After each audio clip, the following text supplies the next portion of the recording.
warahmatullahi wabarakatuh. Apa kabar teman sahabat saudaraku semua? Pagi hari ini hari Rabu, saya berada di tempat laundryan menyuci seminggu sekali. Pulang dari Tasik, cuciannya banyak. Kita sarapan di sini.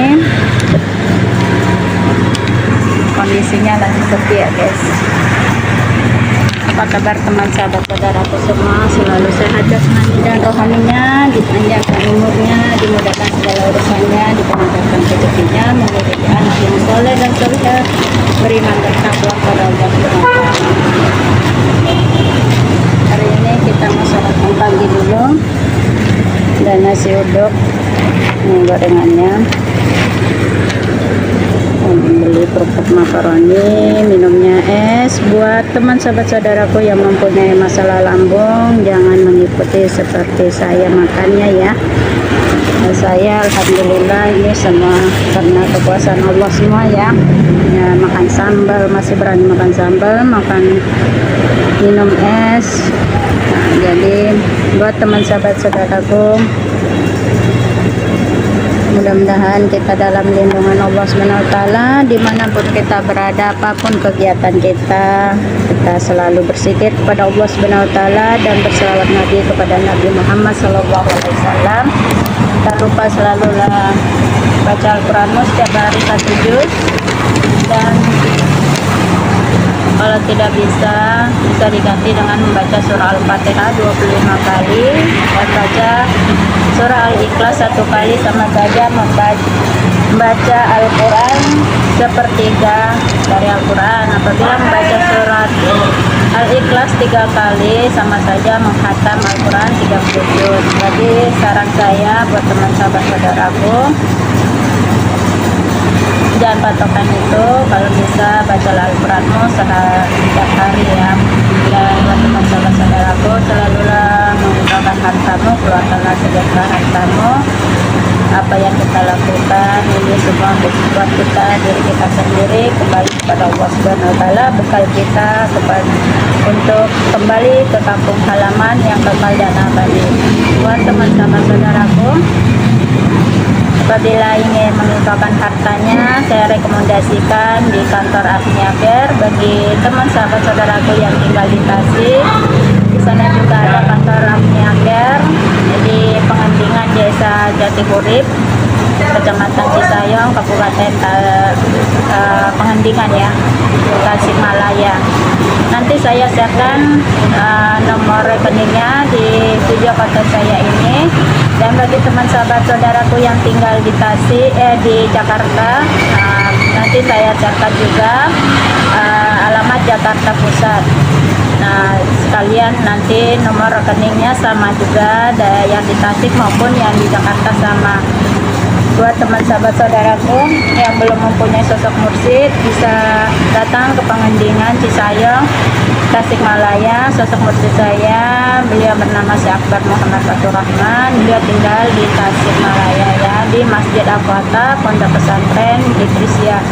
Bagi teman sahabat saudaraku yang memiliki anak yang masih sekolah, yang lulus di tahun ini, bisa menitipkan anak kita, karena anak kita adalah harta yang sangat berharga dibandingkan emas, berlian, mutiara. Anak adalah segala-galanya bagi kita. Jadi tanamkanlah ilmu agama untuk anak-anak kita, bekal kita sendiri. Nanti setelah kita sudah meninggal dunia, ada anak-anak kita yang mendoakan kita. Di Pondok Pesantren Idrisiah diajarkan bukan hanya ilmu agama aja ya, tapi ilmu batin juga, jasmani rohani kita, ilmu tauhid, ilmu fikih, ilmu tasawuf ya. Ilmu tasawuf itu mengajarkan tentang ilmu rohaniat, batin kita diisi juga dengan ilmu rohani kita. Mudah-mudahan anak-anak kita menjadi penerus para ulama-ulama yang terdahulu ya, buat bekal kita juga apabila kita sudah tidak ada. Pada hari ini saya mau sarapan pagi dulu. Disinilah tempat saya selalu cuci pakaian, laundry. Ini banyak yang pulang ya, hanya menitipkan dulu di sini nanti, karena waktu untuk nyuci 35 menit cukup lumayan lama, karena berhubung tempat tinggal saya dari sini lumayan jauh, jadi saya tidak ya makan waktu bolak-balik. Buat teman sahabat saudaraku, gimana, apakah pagi hari ini setelah kita mendengarkan ilmu kajian Syekh Akbar yang bagi murid Idrisiyah, apakah sudah menghatamkan pagi hari ini setelah sholat subuh 1 surah? Saya alhamdulillah pagi hari ini dari subuh sampai sekarang 1,5 surah ya. Nanti kita lanjutkan setelah kita nyuci. Dan buat zikirnya alhamdulillah hari ini pagi hari ini 6:30 ya Hayyu ya Qayyum, saya sholat isra dulu ya. Buat saran saya buat teman sahabat saudaraku, sholat sunnah wudhu dulu ya, baru sholat sunnah isra ya. Kita sarapan pagi dulu teman sahabat saudaraku. Untuk bersedekah, sedekah itu keluarkan, sisipkan dulu, jangan sisa ya, dari hasil keringat suami kita. Dan saran saya, kalau bersedekah nggak usah diingat-ingat, bagaikan kita contoh ya, dengan simpel kita sebagai berumah tangga, masak, menyuci makanan, membersihkan sesuatu makanan, pasti kita akan membuang kotoran ya. Nah, kotorannya itu pasti kita tidak akan mau mengingatkan lagi. Seperti kita membersihkan ikan, pasti isi perut ikan itu yang kotorannya pasti kita buang dan tidak akan kita ingat lagi. Begitulah bersedekah, mengeluarkan sedekah itu jangan diingat-ingat, jangan dihitung-hitung ya. Bukan berarti kita mengeluarkan harta itu kotoran, bukan ya. Manfaatnya itu akan mendapatkan kebaikan dalam kita bersedekah, bagaikan ibaratnya kita mendapatkan ikan yang segar, kita makan menjadi darah daging dalam tubuh kita. Itulah nanti Allah, hasil sedekah kita itu Allah akan memberikan kebaikan. Ini udah selesai ya, kita angkat dulu. Ini tabung yang kedua ya guys, 2 tabung, seminggu sekali nyucinya. Kita lanjut bayar ya guys. Kita nggak ngeringin karena lagi nggak repot juga. Makaroni 1, air mineral 1. Jadi 25. 24 ya? 24 lah. Kan 2000. Iya, kembali 1000. Terus ini 2000-an kan? Iya. Ya, sama-sama. Yuk kita lanjut. Buat teman sahabat saudaraku yang ingin menyuci di sini, ini di Kosambi, laundry murah, 8 kilo 10.000 ya, 1 tabung itu. Ya, buat teman saudaraku di sini bersih loh. Nyucinya 35 menit, tempat yang lain bisa 20, 25, 30 menit. Ini 35 menit dan mengeringannya 45 menit. Tinggal lipat. Buat teman sahabat saudaraku, tegakkanlah sholat, karena sholat yang agama dimanapun hubung kita kepada Allah Subhanahu Wa Taala. Bangunlah sepertiga malam, kalau tidak bisa bangun jam 1, bangun jam 3 habis sholat tahajud. Saran saya sholat sunnah wudhu dulu, baru sholat sunnah taubat. Setelah sholat sunnah taubat, bukan sholat tahajud. Kalau saya ada sholat sunnah 2 rakaat khusus diri saya sendiri, baru sholat yang belum sholat witir. Biasanya kalau saya sholat isya langsung sholat witir, tapi yang belum sholat witir lanjutkan sholat witir. Setelah sholat witir lanjutkan baca Al-Quranmu, berzikir sambil menunggu azan subuh. Ini kita sudah kelar, saya udah mau pulang, ngejemur dulu. Buat teman sahabat saudaraku, ayo ikuti. Alhamdulillah teman sahabat saudaraku, kita sudah pulang ke rumah nih, penuh jemuran ya. Lanjut, sudah cuci piring, kita lanjut nih ngurusin si Blue. Bersihkan kandangnya Blue. Bagi teman sahabat saudaraku punya piaraan, kalau mau bersikir, mau berselawat nabi, bisa didengerin dengan piaraan kita. Nih si Blue ya paling tidak suka jorok. Kalau airnya tidak ganti setiap hari, dia tidak mau mandi. Ini saya udah mandiin. Kita ganti makanannya si Blue. Itu dia keluar, tapi dia cacat guys, dia nggak ada sayapnya sebelah ini. Boleh dikasih tuh, lapar dia.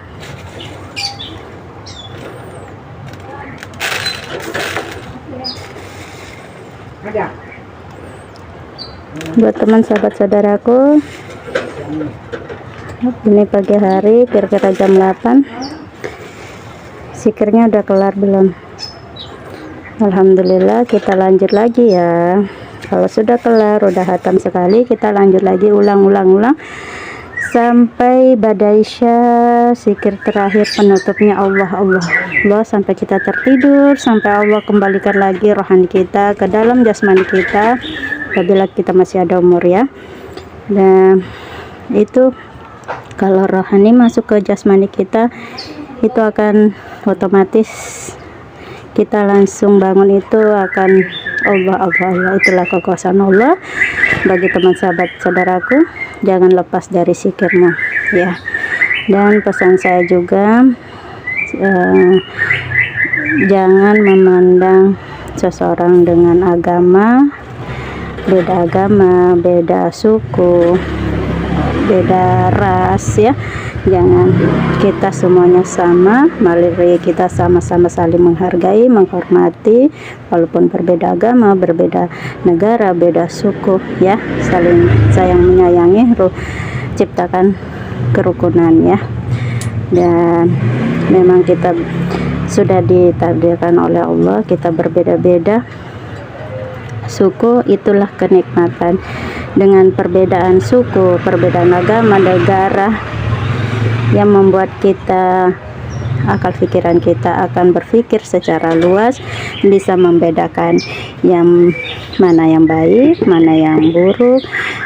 Kalau kita memiliki teman yang tidak baik, coba kita dekatin secara perlahan-perlahan ya.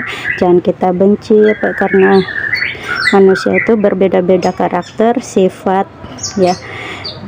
Kita contohkan dalam rumah tangga kita aja, kita mempunyai anak 4 atau berapa, pasti satu dalam perut, dalam rahim seorang ibu itu satu, tapi karakter, sifat, watak semuanya berbeda-beda ya.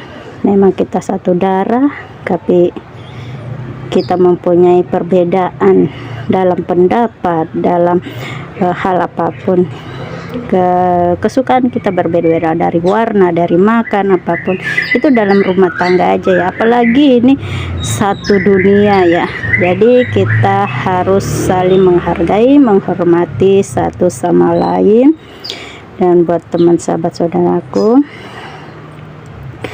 jangan membenci, ada di hati kamu, kalbumu membenci seseorang yang karakter sifatnya tidak baik, karena orang yang, apalagi dia pernah mempunyai penyakit yang dulu mungkin dia berjaya, akhirnya dia terpuruk, batinnya terguncang, akhirnya kewarasan dalam berpikir itu, dia selalu merasa dirinya di atas ya.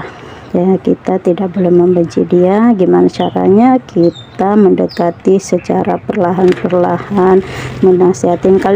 Kalau belum berubah, jangan membencinya, karena kita membenci dia itu sama saja kita mengotori kalbu kita, malah kita yang akan dibenci oleh Allah Subhanahu wa taala. Jadi kita sebagai orang yang berpikiran sehat, punya akal pikiran yang sehat, kalbu kita juga harus sehat. Jadi jangan membenci orang yang merasa dirinya masih di atas walaupun dia sudah terpuruk, karena dia mempunyai goncangan jiwa dalam hatinya yang mungkin keimanan ketahuannya lemah. Jadi dia tidak bisa menerima secara ikhlas dan menerima secara sabar untuk menerima keterpurukannya ini. Jadi kitalah sebagai manusia yang berakal sehat, kita mendekati, menasihati gimana caranya lulu bisa berubah. Tapi kalau belum berubah, kita serahkan saja kepada Allah Subhanahu wa taala, biar Allah yang akan merubahnya. Kita hanya mendoakan yang terbaik buat orang itu ya. Hanya itu pesan dan saran saya. Sampai di sini dulu konten dari saya buat teman sahabat saudaraku. Mudah-mudahan Anda yang sudah subscribe, like, share, Allah selalu menjaga Anda semua sekeluarga, dilindungi Allah Subhanahu wa taala. Dan buat teman sahabat saudaraku belum subscribe, dibantu subscribe. Mudah-mudahan saya lebih baik lagi membuat konten-konten dan pesan saya bisa bermanfaat buat Anda semua. Assalamualaikum warahmatullahi wabarakatuh. Kering tuh, bulunya sudah kering, udah segar dia mandi. Astagfirullah. Mari kita makan buah ya, buah melon. Ini kita sudah iris-iris, habis selesai kasih makan blue, udah ngejemur. Ayo kita mengisi nutrisi jasmani kita. Rohani kita juga harus diisi, selalu berzikir, baca Al-Quran ya. Inilah cuci mulut namanya. Ini buah ini kulitnya jelek, casingnya jelek, tapi manis rasanya dalamnya. Begitu juga manusia ya, jangan lihat casingnya, melihat fisiknya yang cantik, yang ganteng, yang tinggi ya itu jangan, belum tentu kalbunya, hatinya baik. Begini juga buah, kita melihat kulitnya mulus, cantik, pikiran kita manis, ternyata tidak. Ini kulitnya jelek, dah istilahnya kelihatan tidak terlalu segar ya, tapi dalamnya manis sekali. Yuk ya teman sahabat saudaraku, setiap hari makan buah dan sayur ya. Dan tapi alangkah baiknya fisiknya bagus, dalamnya juga bagus ya. Jadi sempurnalah ya, cantik, hatinya pun cantik, dia tampan, hatinya pun tampan ya. Jadi buah juga alangkah baiknya kulitnya bagus, dalamnya juga bagus ya. Nah, jadi buah juga begitu, ada kulitnya bagus, dalamnya juga bagus, manis.